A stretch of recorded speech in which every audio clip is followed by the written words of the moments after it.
right, welcome back. Ladies and gentlemen, boys and girls of the broadcast here. We are back after a short break there, and we got our next matchup here. A best of one once again here in the first round matchup. We have EWF, Earth World Flame, going up against Elements Pro Gaming here on the other side. Again, a case where we have one team that we definitely would expect to be the victor in the end here in a best of one. But as we have seen in results, especially on the first day, really anything can happen. So who knows what's going to happen here in this best of one, starting with the picks, of course. But before we get to that, again, I'm Breaky CPK, joined by Z-Rock here as my co-caster. We're not going to see a Monkey King yet again. So I hope that we get the chance to at least see one Monkey King here throughout this event. But teams understandably are banning it, as we kind of discussed last game. Yeah, and it's one of those things, even if it does slip through ban phase, I'm curious if the team that has it available will even consider it. Because if you haven't scrimmed with the hero, even if you played it in pubs, it's a dangerous thing to pick something like that. So we'll have to see if it does slip through, if somebody will be brave enough to pick it up. But yeah. I see the Ogre first pick, and I'm kind of sad and hope this isn't like a sign of the patch. Why is that? Ogre was top tier for so long, and I don't really want to see a support that max Bloodlust every game. Yeah. It's just really not that much fun. But we do see the Slaughter and the Centaur still banned, the same as last patch, so leaving Lone Druid, Lifestealer, as probably the most notable picks left on the board. Both were seen last game, in fact, on the same team even, so I definitely wouldn't be surprised to see either one of those being picked up. Abaddon picked up, though. Again, we talked about this. This hero's kind of been one of the hot heroes lately, the hot new heroes. A lot of ways mentioned I'm willing North to America. bet you won't get to see another mid lane Abaddon, though. I'm sorry. I mean, that was fun to watch. Boxy there, my boy, doing well. It was great, but yeah, no, I think this hero always does well early in a patch. When the meta isn't quite decided yet, the constant pressure he puts out, the constant building siege threat, it just does so much. And when the meta's not refined and polished down, I think Abaddon tends to come back at the start of every patch. Mm-hmm. Well, it is patch 7.03. That, of course, hitting a couple of days ago even, so kind of the case here. Crystal Maiden, the second pick for EWF. Meanwhile, another hero that's really rose to an exceptional pickup here as a support option. An OD second pick, okay. So the OD, as we talked about at great length at various times, has been beat into the ground with nerfs and keeps finding his way into the meta. I mean, this hero just will not go away. Yeah. So we'll have to see if they're going to carry OD or if it'll be the mid OD. The one thing I'm curious to see is how Ogre got affected by these nerfs he got this patch. So he lost 5 movement speed, which sounds minor, but it really hurts his ability just to run at the enemy offlaner. A lot of times we'd see Ogres grabbing Norbo Venom, and then with the high base armor and HP regen they have, they just run at the offlaner until you had to run away. But the higher increase on his Bloodlust mana cost and the reduced move speed might set that back as a plan. Yeah, definitely. If you were to play Ogre Magi quite a bit, especially before the patch, and kind of after this one, I'm sure it's one of those like you said on paper, it seems pretty minor, but as a player playing it, it's definitely going to be stuff that you will notice throughout the game right there. So not the most game breaking, but still enough of a reason to try to tone him down a little bit. Understandably, as you're getting at it, this is a top tier support hero and has been for such a long time for good reason. But yeah, pairing up with the OD so far here, the Bloodlust of OD can definitely be powerful with those intellect adding up there in the Arcane Orb auto attacks.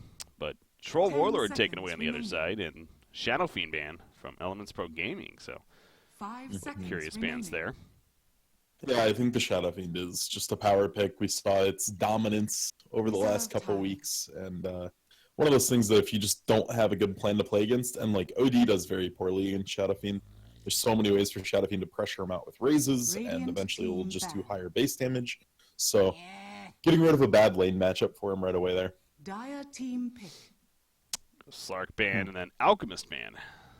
Taking away another case of just a hero you don't want to be giving up, that greedy Alchemist. Especially in a best of one, I feel like Alchemist is one of those you want to be careful with giving up.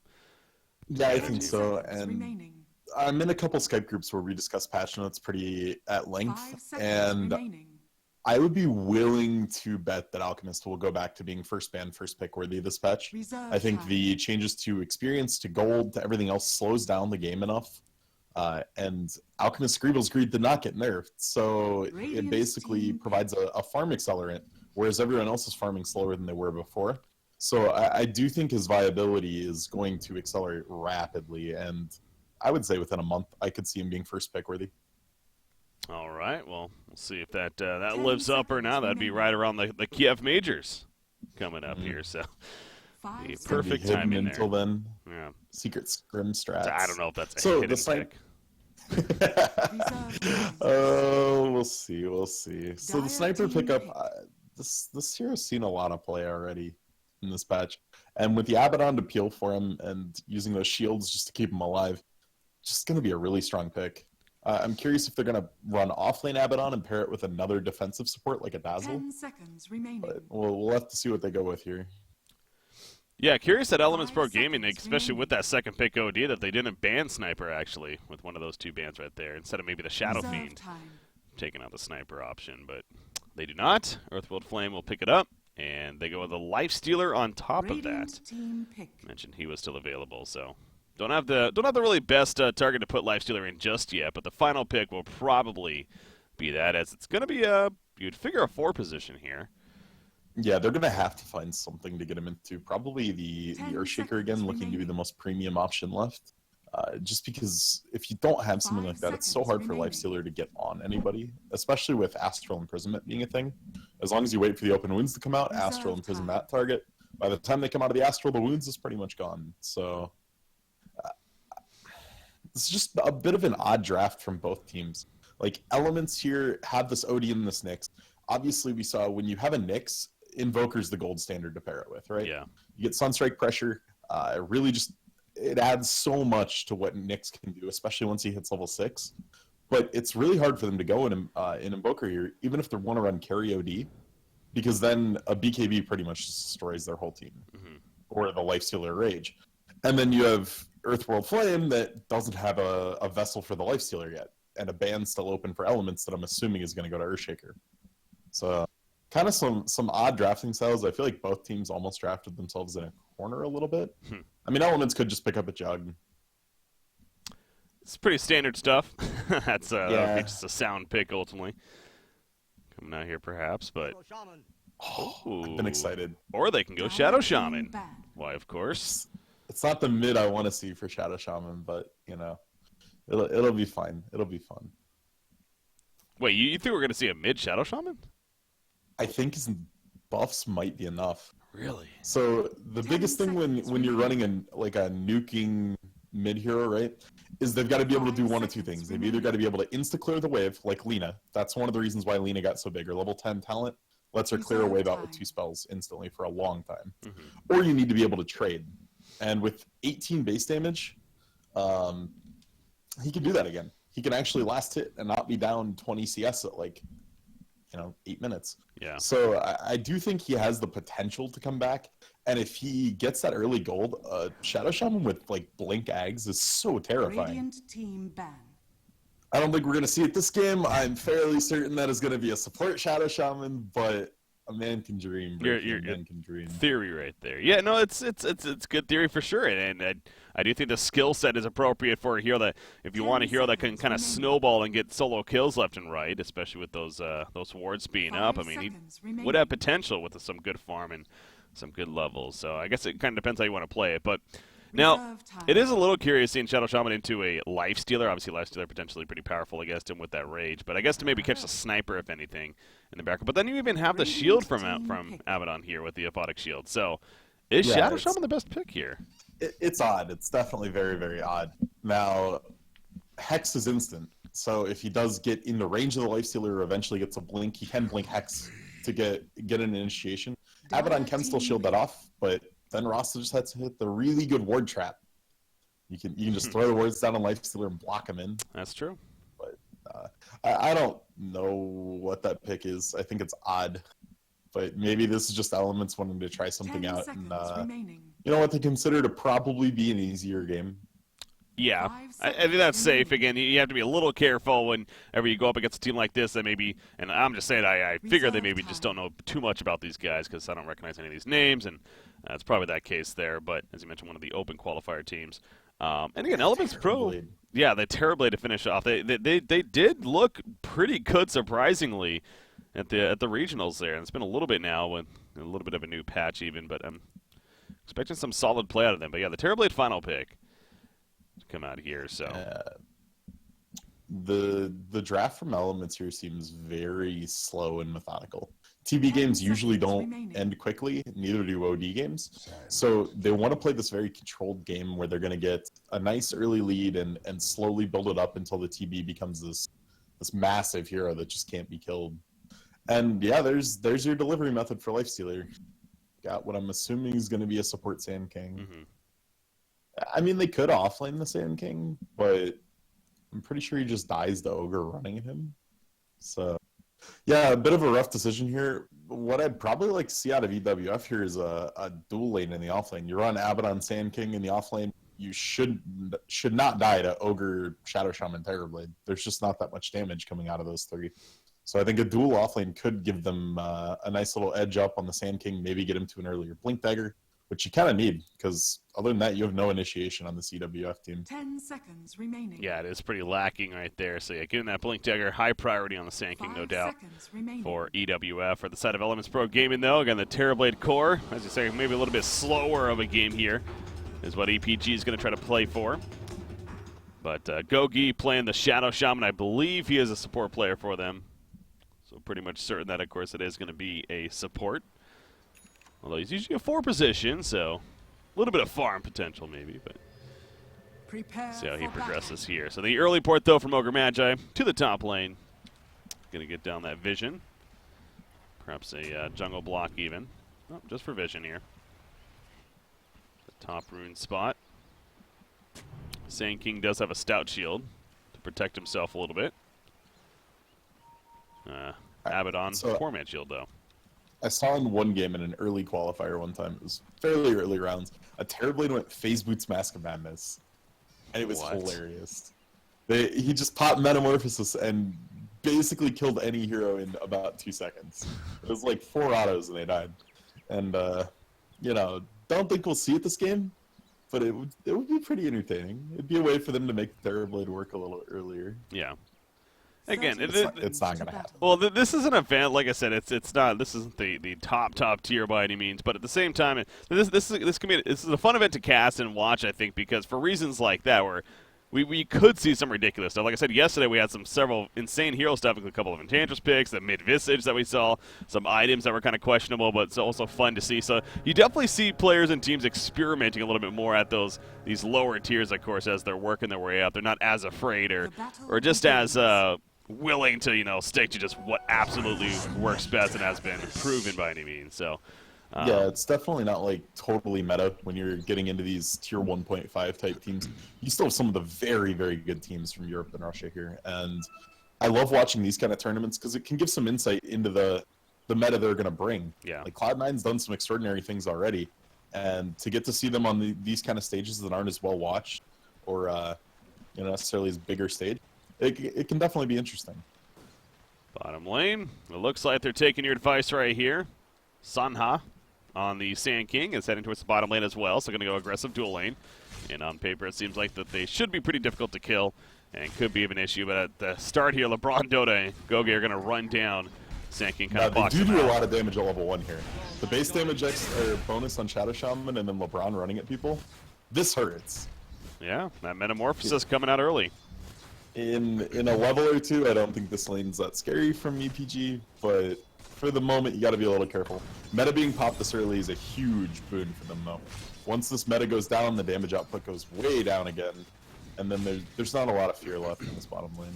Yeah, it's a little curious to use that meta so early, but that clearly makes a point that they just want to put as much pressure up ASAP, like you said, with the early level advantage that they have as a result. But yeah, it's going to be wearing off here, and all of a sudden that pressure is going to start going down a little bit. That level 1 felt really disjointed. Ogre went Boots instead of an Orb of Venom, which meant that the Terrorblade couldn't stick as well to the target. And Rasta taking Shackles instead of Hex at level 1, think is probably a miss skill with the base damage increase. I think you get so much more out of just grabbing Hex and getting an extra auto or two in. But either way, EPG's bot lane now just kind of forced to farm it out for the next 2 minutes. Well, keep an eye on how to see how the progress looks right there at the top lane, though. Mitch on the Nyx Assassin. He's going up against the Lifestealer. Crystal Maiden has been busy doing a little bit of jungling, as you'd expect. Of course, has that Frostbite right there, allowing her to jungle very effectively earlier on in the game. So get some solo levels herself, while Lifestealer does the same. And Lifestealer is doing very good up here, but opening up some opportunity for Nyx, however. Let's farm somewhat. Speaking of Nyx the player on Sniper. He is 12-2 against a 10-0 OD so far. So still early on, but Sniper is having the early advantage. He's being pinged, though, by LeBron Dota. They want to make a play right here or not. I don't think that they can get a kill. No, they shouldn't be able to unless the Astral comes in and puts Ogre right on top of him. And it's not quite going to get him there. I mean, it did. There did. You're wrong. Is it enough damage, though? Fairy Fire? Oh, yes, it is. First blood drawn. LeBron Dota. This is exactly what you want an Ogre for. He just ate so many tower hits. Oh. Okay, see. Nice. It's still worth it, though, right? I mean, got the first blood on Sniper. Worth it. Just good heads-up play from the CM to even be there, though. Usually when they're jungling like that, it's hard to get to a lane effectively, but yeah, definitely EPG's favorite there for sure. Yeah. So feeling good about the outcome, and that's going to open up a little bit of opportunity for OD to kind of catch up. But overall, again, Sniper, even despite that death, as you would expect, though, in this matchup, he is definitely winning. It comes down to his farm. Bottom lane, Abaddon going to be shackled down a little bit, taking some damage for the creeps, if anything. But he has another Prophetic Shield that's level 2 even coming up, and Sanha's just running down the Rasta, who is currently out of mana now. Yeah, that is the biggest reason Rasta wasn't seen as a support. His spells are very expensive and his mana pool is very small. So you don't get to do a lot at level 1, 2, 3 with him. Yeah, fun fact about Rasta, too, and good reason for those buffs in the latest patch. He was the only hero not seen at all in the Kiev Major Qualifiers between all the regions. the single hero. Poor guy. Yeah. And which kind of surprised me a little bit. I mean, Rasta, but at the same time, maybe not. As we're even now with these buffs, as you're pointing out, we're seeing some weaknesses here with the hero. And there's just better options kind of deal, but who knows? We've now seen him both yesterday. I actually saw him. Wait, I saw him in maybe it might have been Chinese Dota recently that we saw him. But anyways, I saw him at least one time these last couple of days, and now here today. So, giving him attention at least. Poor Polywog. How dare you? He was so much better. Oh, top lane, Nyx Assassin. Rage coming out, though, and that will get the kill. Well played there. Yeah, nicely done from him there. I do really like what Swift Ending did in bottom lane. He actually held his points at level 3 and level 4 until he knew he could safely take 1-1-2. And coming out with the reflection. Easy kill on Abaddon. Yeah, it's not often you see Abaddon just kind of melt like that, but I mean, obviously he doesn't have borrowed time yet, and Prophetic Shield only level 2, so he goes down top lane again, though. Mitch spiked Carapace with the Rage. He's like, I don't care. I don't care how spiky you are. Yeah, this is a great start from EWF. They're getting kills on the Lifestealer. Sure, the Sniper died to that unfortunate gank, but they're getting ahead with the levels that they need the levels on. The CM jungle is paying off huge for them, because as greedy as it's being, they're still winning top handily. Oh, middle lane, too. Just caught that right there. I mean, honestly, I feel like Sniper could have got a solo kill with the way the shrapnel was working, and he just uses imprisonment, but Zanking comes in and cleaned it up just in case, and he secures that kill. So that's a 4-2 start now. You're just mentioning how good it's looking for EFW, or EWF, excuse me, early on, and that much better now. So this Sniper is going to start to actually double Wraithband Sniper build. Interesting there. Yeah, it became popular as it's just a little more stats than what you'd get out of going the straight Aquila. There was one point in time we saw like quad Wraithband on Sniper being a thing, and it's just so much stats. You get 9 damage, you get some bonus HP, some attack speed. It smooths out the early game, which is Sniper's biggest weakness for sure. Yeah. Which is funny to say, because again, at the same time, he's going up against a matchup where he's definitely pretty heavily favored, of course. So, looking pretty good with the start now. Gogi. Rasta's scouting it out. What do they want to go Crystal Maiden? No. He's just trying to see what's going on here. The OD's terrified of everything right now. Yeah. So. Oh, bottom lane. This could be a big kill. Terrorblade's in trouble. He's being run down. The curse is up, of course. Pops a reflection right there. It's going to be enough to save him. Absolutely not. Sanha runs him down. The Caustic Finale going off. And they secure the kill. Meanwhile, up here, Crystal Maiden is going to be run down. That's what the setup was waiting for all along. The imprisonment to help secure that kill, but it's just kind of delaying right here. And now the turn potential coming out. Assassinated to take out the Rasta. And Cole here on the OD. He needs support from LeBron Dota. He'll get that support and run away to be fine in the end, unless Sanha. Yes, oh, he does have a. I just blanked on the name. Burrow Strike. The Burrow Strike coming up. No, the mango. That's what I was trying to think of. The mango that he ate right there.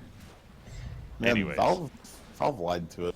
They said mangoes went on sale like 3 patches ago and dropped the price 15 gold. It's like the longest running sale I've ever seen.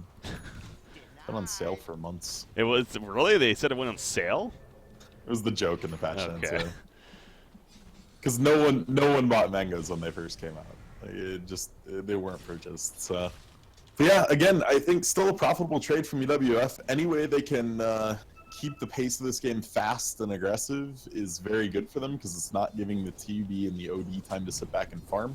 The one thing I would like to see is Sand King being a little bit more greedy. They committed the off lane as their Abaddon instead of the Sand King, so he's having to roam constantly to stay relevant. I think with this Abaddon having some levels now, you throw Sand King in that lane with him and try to get that Blink Dagger online. You need it so badly for this Lifestealer in the next, say, 7-8 minutes. He is roaming around back to the bottom lane now. He just got his Tranquil boots, so probably going to be through that Blink Dagger next to line. He's going to go in right here into Terrorblade. Probably not going to be a kill. Just going to harass him quite a bit, though. Metamorphosis level 3 now for Terrorblade is ready to go. And Nyx Assassin Vendetta's here, so there's some kill potential definitely now. Of course, Abaddon. Oh, he'll just snipe the courier. More gold than a kill, so you just grab it, walk away. All right, well, nothing on the courier at that point. It was just delivered, but still. It's like 700 gold to kill a courier. Wait, really? It's 175 for everybody on the team. Oh, Jesus. I didn't realize it was that much. Yeah, it's a lot of gold to get a kill. You don't get the the experience gains you would have from killing a hero. You don't pull somebody off the map for a while, but yeah, it's a lot of gold to come in. Yeah, the likelihood they would have killed the Abaddon right there, pretty unlikely, again, with that borrowed time being ready. So he just takes the free bounty and runs away. So definitely a good use of the Vendetta. The new Vendetta is going to be coming up in about 15 seconds. See if Nyx can make another play with that. But Lifestealer's been having the free farm top lane, switching over to the net worth. Not surprising to see him way up there, 4,500 gold net worth. And yeah, the armlet is finished. So one thing to point out, in that kill bottom where they dove the Terrorblade, a fairly unknown thing about Aphotic Shield, if you recast it on yourself, because it lasts a lot longer than the cooldown, it pops for the full damage the shield would take. So even if your shield hadn't gotten popped before, you blow the shield up, you do damage, and you get a fresh shield on you. Oh, wow. It's a nice little way to spike some damage in there, which is what he did under the tower to secure the kill on TV. See, throwing that on himself right there as he runs away, but now he has support in. Crystal Maiden as well as the Sand King, both nearby. So kind of turning into a Traverse's tri-lane here. So greedy out of Cole. He went a Midas with his first 2,000 gold. So they're really looking to drag this game out. They want it slow, they want it paced, and probably going to have to give up a few objectives here to make that happen. Oh, so right on that Terrorblade, that's definitely a strategy you can go for. You know, you got the Ogre Magi Bloodlust as well, so this Terrorblade, he is going to be fearful come the late game, at least ideally. And his early farm, it's not the most fantastic, but he's working at it. He's farming some Ancients now as Lifestealer, continuing to be quite the pain, though. He's got quite the hefty lead himself, man. The armlet already finished. It's being delivered, actually. Still doesn't even have it, but he already has that Desolator queued up. But this is kind of reminding me a little bit of our previous game, and completely different teams, obviously, but they had the Slaughter Lifestealer. We mentioned the Lifestealer got a great start, but the Slaughter took quite a while to get that Blink Dagger, and that's what caused the issue. I had that very unfortunate death to the Echo Slam on Shaker, and that was probably the turning point in that game. It set the Slaughter back from the Blink a couple minutes and put the Shaker on the fast track for his own. But they need to use this Lifestealer having his armlet, and they don't have a good way to do it right now. Sand King Burrow is level 3, so it has some range to it. But generally, to get a connection with that, you're going to need to smoke. And they've used their smokes fairly effectively. I believe they're pretty much out at this point, though. So it's going to be a bit of a struggle for them to connect much right now on the side of EWF. And maybe they just need to pressure towers. Your sniper has max shrapnel here, and if you start running into this Elements lineup, they really can't react. Like, look at Rasta's mana pool right now in relation to his skill toss. He can't even cast all 4 skills.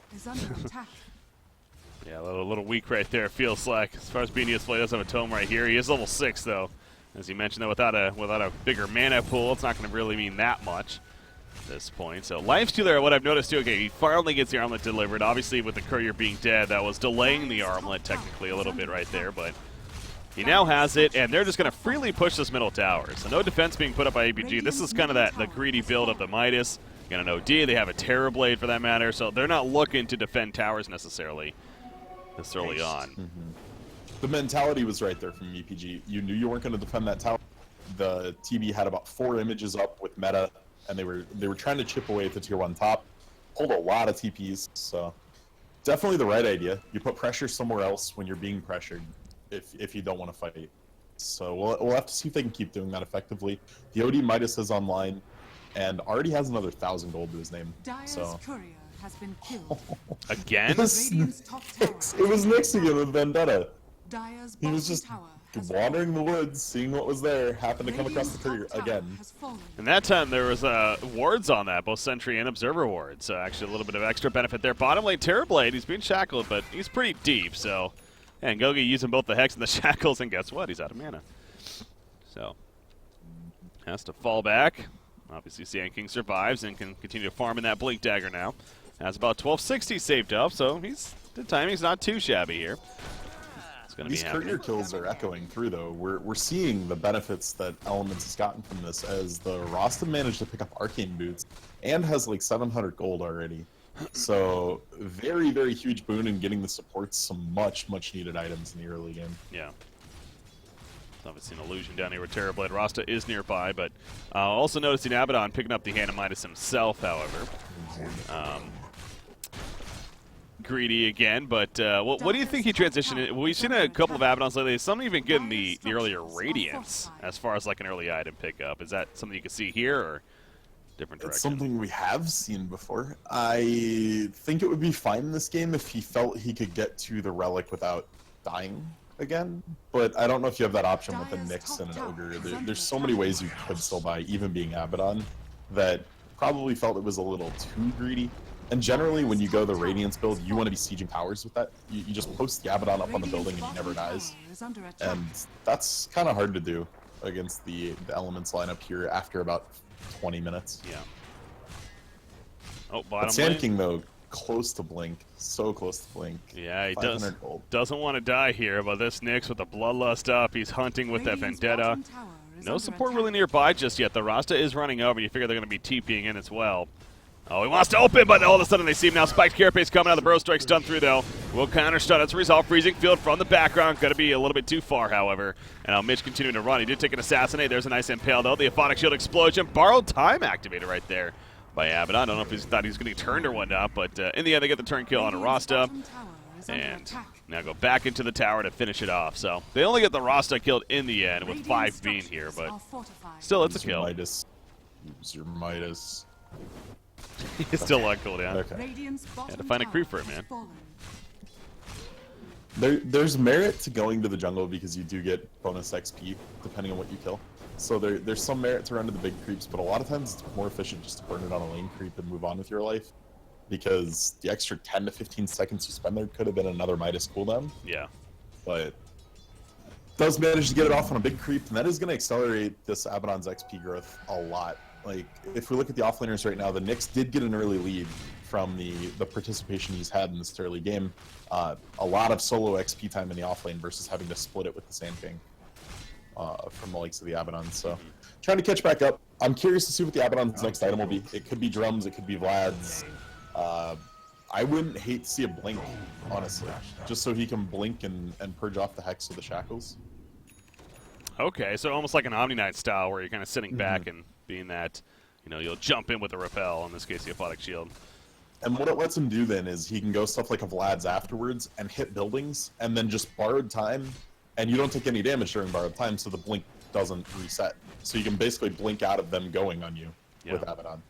So it'd be one of those items that would help him out in the mid game here to save his teammates, and in the late game sets him up to siege See what he gets. I do think Vlad's is, definitely would be a great pickup right here, but again, still has nothing queued up. But meanwhile, Sand King, the Blink Dagger has been picked up, and look at Lifesteal's right inside, so trying to make a play with it right away. But Terrorblade's being so safe. They either got some information or they don't see them on the map. It's one of the two. And they are playing very defensive as a result right here, so for good reason.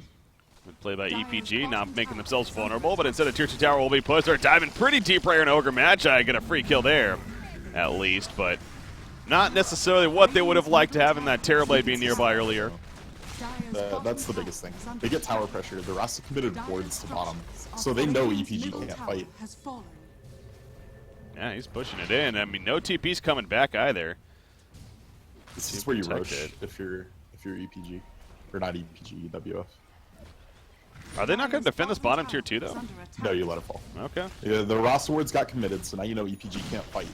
And if EPG can't fight, you get a Ro16, you took a tier 2, and your bottom T2 doesn't regen anyway, so it's kind of marginal to try to hold it. Rasta's just going to keep throwing wards at buildings, so the Ro16 here is going to give them the chance to even want to go high ground.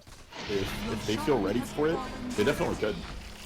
Oh, what's on over here? Well, they found Gogi. Obviously, the ward going down. They're going to counter the sentry ward that was up there as well. Now they'll still have the vision, so nice find there. And, of course, the Aegis pick up onto the... Wait, who got it? Sniper? Okay, yeah. Thought it was going to be a Lifestealer. I don't know, what do you think about that? Because Lifestealer is the one that's going to be in the front lines, maybe hitting the tower. Yeah, it depends how you want to play the game. You can either just set the Sniper there and put everyone behind him, and then counter-initiate once they try to stop the Sniper from hitting your buildings, or you post the Lifestealer up. Lifestealer getting the Aegis would mean buildings would fall faster, but it is more dangerous. Because, I mean, a quick Vendetta into anything, and Sniper dies. So, just wanting to protect the squishier person. Yeah. It requires a Lifestealer to play a little safer, but it should be fun. Nyx almost got another Courier, but instead he just takes a Crystal Maiden kill, which he'll be fine with too. But yeah, the Courier barely turned around at the last second as he was going in to finish it off, but that's good for the Dire side. OD finishes Hurricane Pike, by the way. Now Blink Dagger coming up, of course, with that early hand of Midas here. When you look at the scoreline, it looks like Nyx did nothing this game so far. Like, all he did was kill the CM there first kill or assist this game. But those two Courier kills were so huge, and they don't show up anywhere on stats. Yeah, and again, the presence of the Vendetta in general. It's just one of those things. Yeah, it's not going to be something that shows up in the box score, as they say, but it's definitely having an effect in the game. So, not the sexiest stat line, but definitely mission accomplished there in a sense, as Yasha and the Dragonlance now onto Terrorblade. Trying to finish that Manta style, of course. And this is the point he starts becoming scary. He's not unkillable, and this poor Rasta has died to like every infest gank ever. Yeah, it's so depressing. But this is the part where TB does damage. He's got enough items now that with Metamorphosis and 1 or 2 images, does a lot of work. But the one reason why Terrorblade kind of fell out of favor, if you are pressuring the TB's team, he doesn't have time to conjure 3 images and then meta Epicenter. Yeah, they're going to use the Epicenter right here. Out comes the Sunder. I was going to say he should be able to live because of the Sunder, if anything, and sure enough, activating it right there to stay alive, but that's a Sunder on cooldown. Now Crystal Maiden trying to run at them and maybe catch somebody. LeBron Dota is going to be that somebody, as Nyx here on Sniper will help right-click him down to secure that kill. So they didn't get Terrorblade, but they ultimately get the Ogre kill, and now possibly a Tier 2 top lane. However, bottom lane, Cole's pressure in the base now. So again, decision time here for the Dire side. The pace of this game just got so fast. Like, the OD made it all the way to a Hurricane Pike now on top of his Midas, and almost Blink. And the Abaddon did go Relic. He was going Radiance. Okay. The greediest opening ever. Like, Phase Boots, Midas, Radiance. But definition of greed, yeah. Looks like he's going to get there safely. I mean, he's only 600 gold off, and he's going to be a pain with that Radiance burn. It makes all these TV illusions have a mischance. Oh, he's going to be caught right here now. Borrow time again. It is ready. Burrow strike in the background. They catch the Nyx Assassin hiding back here. They assassinate with the spiked carapace up. They'll stun the Sniper. They're trying to stop for the TP, and enough damage to prevent the TP out. And a mega kill streak now for Neuropunk, playing the Lifestealer right here. Let's talk about a stat line that's looking pretty good. He's 5-0-2. on this Life Stealer. And an AC is almost finished as well. So yeah, you got that Radiance coming along for Abaddon. You got the AC for Life Stealer. This is going to be a tough team to stop sieging right here, especially with the sniper. I was going to say, we didn't really point it out much other than the first few seconds, but EPG was heavily, heavily favored in this. I mean, a huge performer in the major qualifiers. They are a fairly known team that's been around for a while, and then these EWF teams coming out of nowhere and honestly putting EPG on the back foot. Yeah, and they're playing it well, and again, it comes down to also, you know, being best of one. It's not like their draft, though, is anything too cheesy. It's not like a completely radical off-the-charts draft. It's pretty standard stuff overall, and yeah, Cole's dead. That was a tinker ward, as they say, being placed right there, and they will spot in the freezing field. Going to be out of range as he Hurricane Piked away himself, but puts himself under, and there's the Blink Dagger used. So it wants to kill the courier, but oh, that stutter step could cost him his life. The Burrow Strike coming out. OD, he's still on the run though. Caustic Finale applied. The Assassin, is that enough damage? No, it's not. They're going to get this kill. It's just a matter of time. Oh, the Shrapnel taking away the Blink Dagger. Abaddon takes it for the Radiance. He's got it up now. Oh boy. Oh boy, indeed. Yeah, that was some next level courier micro there for the bait. It was going to take the OD 2 hits to kill it too, so if one auto did go into the courier, it was not going to be a big deal. The bait. Bait happened, and he fell for it. So, yeah, no, I'm definitely with you though. That EWF, they're in control of this game right now, and obviously there's always the Terrorblade factor, and he is farming decent, but it comes back to the question. Obviously, is that going to be enough? The sieging of EWF, the potential at least is there. Now, will they execute the question? We do talk about this before. It's like a team has this potential, but then they don't necessarily do it. So, I don't know. Are you on board that the Stars side, they should be maybe even looking to go Tier 3 here in the near future? I think they have to wait for the next stages at this point. I think the game's a little too scary. You can probably look to take the bottom Tier 2, but without that Aegis, you don't have any real way of countering Terrorblade Sunder right now. The Manta will get the TV out of Frostbite. Other than that, all you have is the Sand King stun to prevent the Sunder. And I don't see them bursting down that TV before the Sunder goes off. So you're a little scared to want to push high ground into that because all it takes is a Sunder onto Sniper and the fight could be over. Well, they're kind of grouping up here in the middle lane right now. And going to push it out. You have, again, I guess Yogurt's his name here on Abaddon. Go with Yogurt. Again, that Radiance, another almost 1,000 gold saved up, leading the way. Doing so pretty comfortably as the Borrowed Time ready to go. Has that 5 extra armor as well. Has a level 15 talent, and he's going to charge right into the base right here.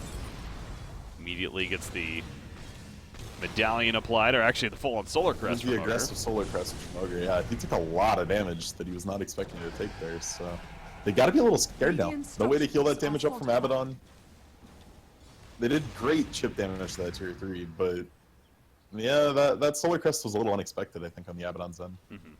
Yeah, they don't. That's a good point because they don't really have the great heal. Obviously, Abaddon himself, he can throw out a heal with the Mist Coil every once in a while, but himself, he's not going to be healing up. And in general, now Borrowed Time is good for that, and of course, the Life Stealer is kicking in. But without something like the Vlads, as we're talking about, you know, so the sustain is going to be interesting here in these fights. But middle Tier 3 will go down, and I think, yeah, you probably reset to a Shrine, and then if anything, the Ro16, as you're suggesting, but they still want to stick around. They want to make this happen. Rasta's pushing the top lane, meanwhile. Yeah, the problem is Ross is so scared to commit wards to one of these buildings, because if he does that, then they more than likely lose the fight. So he wants to push, he wants to pressure. Ogre's like, I'm dead, but I might as well do as much damage as possible.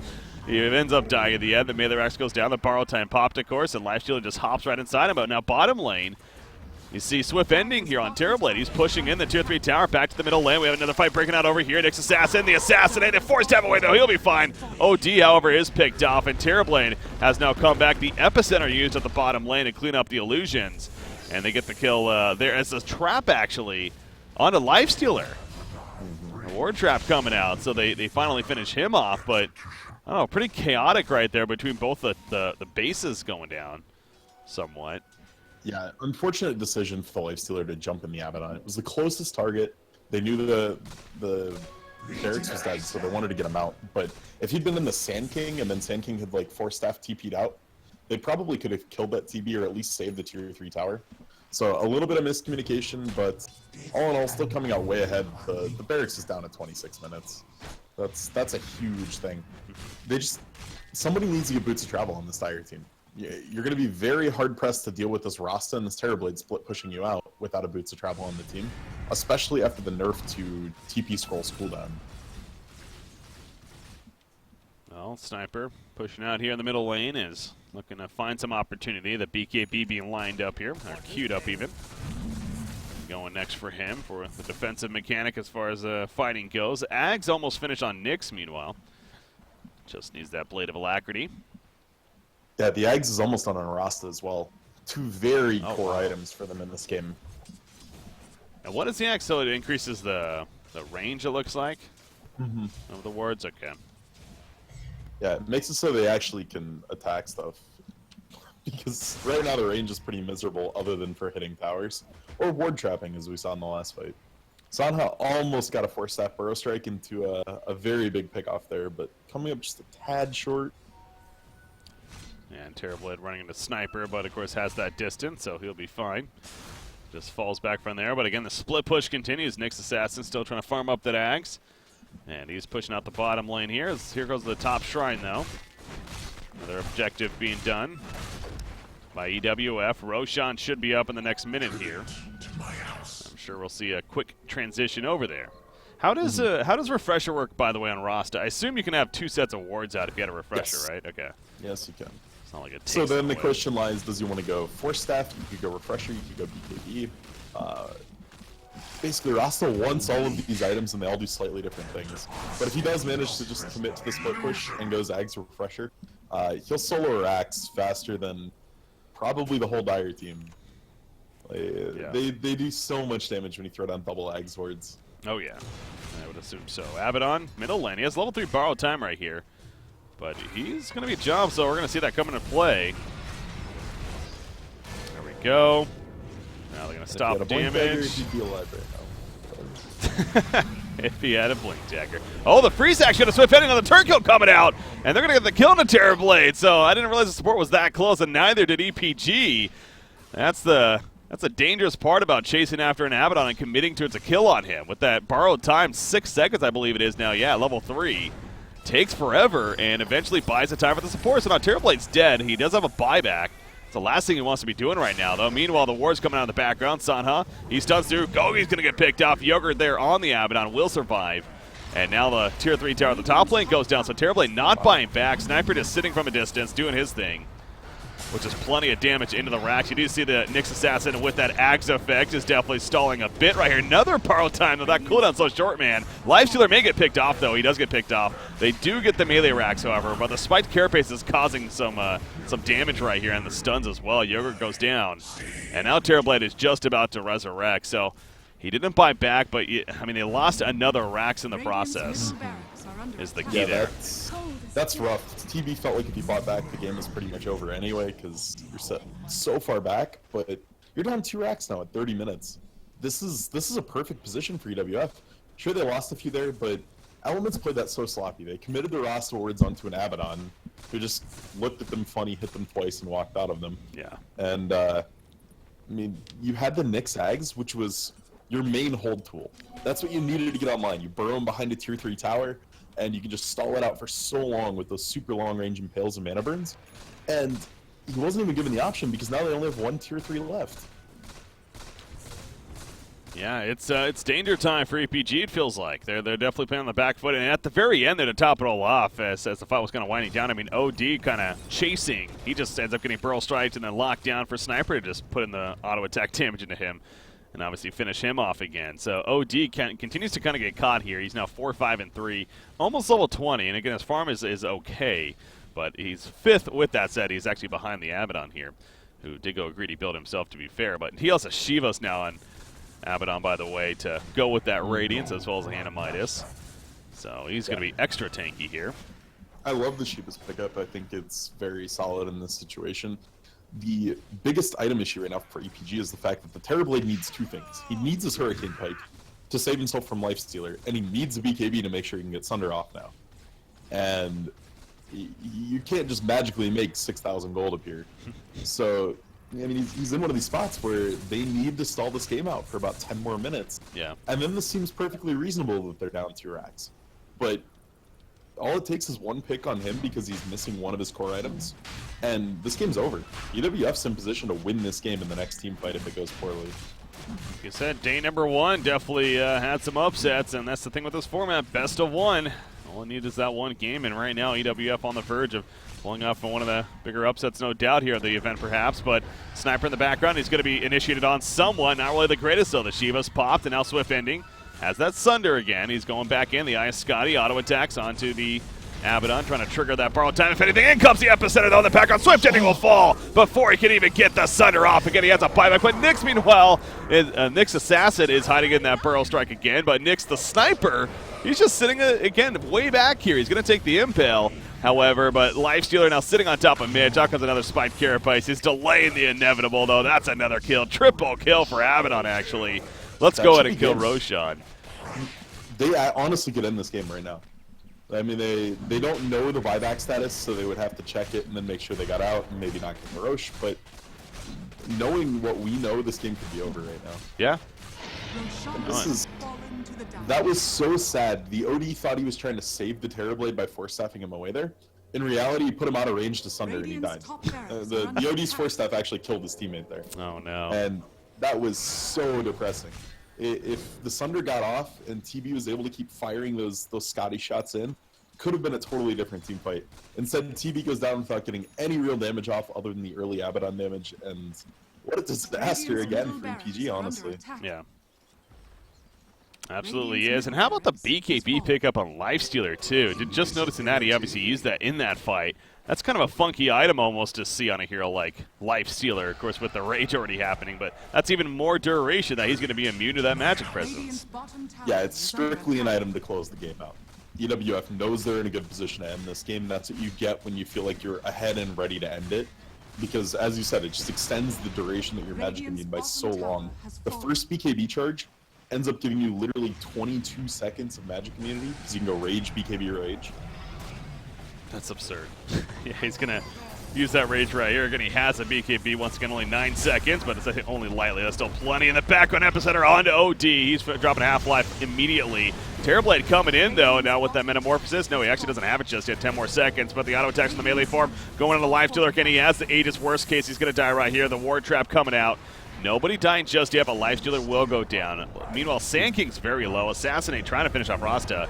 Sniper needs to be careful not to overextend, though. But now Nero Bunk, there's that Metamorphosis going toe-to-toe. Takes out the melee racks, though. And on the run is Lifestealer. Can maybe infest somebody. Somebody needs to get close enough. There's a Force Staff. There's the infest at the last second. No, he got picked off, actually. Before he could do that, OD puts himself under. Meanwhile, as Abaddon just sitting in the front crowd, the stun through the Burrow Strike. And OD going at it with the Abaddon. OD comes out on top. And that's a complete cleanup. There's that Metamorphosis Terrorblade that we're talking about. And the potential, no doubt. But again, they lose another melee racks despite that complete cleanup.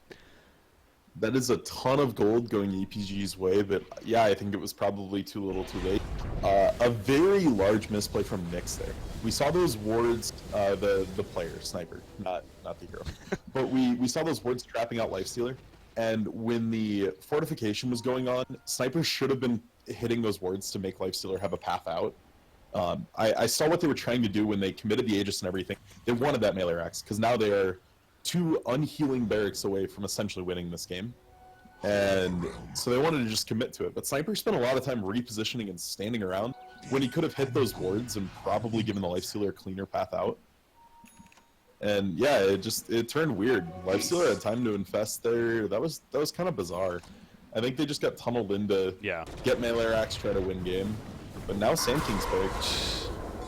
Yeah, I think it was one of those cases exactly as they pointed out there at the very end of this is a team that obviously they're aware that they're going up against a solid team in EPG here. They're on the verge of pulling off the upset. Last thing you want to do, though, is get that tunnel vision of like, oh, the game's actually over. Let's just kind of throw ourselves at them. Well, no, it's not necessarily over just yet, because now Terrorblade, he's actually the top net worth in the game here, and we know what Terrorblade can do and how quickly your base can evaporate once he's really putting that damage in. And right now with the butterfly finish, he's going to be pushing in right here with that Bloodlust effect working right here, and they're kind of all in now. This build's so greedy, though. That's not a BKB, and that's not the Hurricane Pike. He had the Hurricane Pike in the quick buy. opted not to get it. I can understand the thought process that Butterfly basically makes you immune to the Lifestealer and Sniper to a certain degree. So, it might come back to bite him, though. Force out a reaction pick, if anything, of the MKB, of course. Yep. Yep. Or it could have been Bloodthorn, but it looks like it is going to be MKB on the... both people have it in their quick by the Sniper and the Lifestealer right now. The biggest upshot to the Butterfly is this. If they weren't in such a bad spot, the CB could just be throwing Butterfly illusions in the base constantly, and they're such a pain to deal with. But going back to what I was saying earlier about dealing with the split push, if you had a Boots of Traveler right now, and basically anyone but the Crystal Maiden, you could be threatening these barracks, and then just bots back home. And instead, all 5 people are kind of stuck in the base for EWF. Which feels weird, because as we mentioned, they only have 2 range racks left on the Radiant side that are up, one at bottom, one at top. Now, we do see the creep wave pushing as a result of all this, and that is going to force EPG back to defend right now. Now, here's the opening for EWF in terms of moving on now, and trying to now finish that next tier of items, being the MKB especially. Sand King, though, has Lifestealer jump inside him. This'll come in handy. Seeing if they can find anyone by themselves, but you figure EPG's at a point now where they're not going to be going alone. They're all going to be pretty much sticking together. So the likelihood that you're going to find a free pick somewhere is highly unlikely, but definitely not impossible, as we've seen before. Nobody's level 25 yet either. I'm noticing that here. A couple of heroes are close. And TV actually is slightly short of buyback, so if they would catch him out, the game's pretty much over. He needs another assist, or basically this creep wave will get it for him. But man, if Sanaha had decided to commit on that and they found that kill on TB, would have been a really depressing way to end a potential comeback. Sanaha just going to farm up the top lane instead. Still has Lifestealer inside. Sniper joining as well, so they want to just start pushing in the lane here. Don't have the MKBs yet. Feel confident. If Sanaha had committed to the sheepstick before he went to the Ags, I'd feel a lot better about their position here. But they are committing in.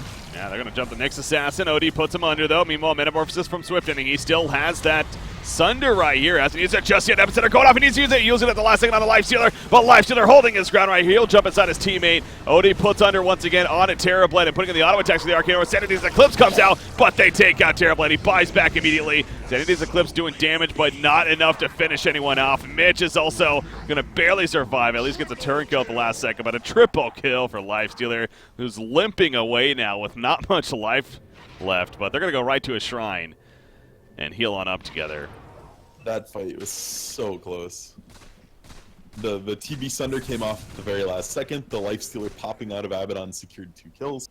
That was a hairline fight. And both teams played it pretty well.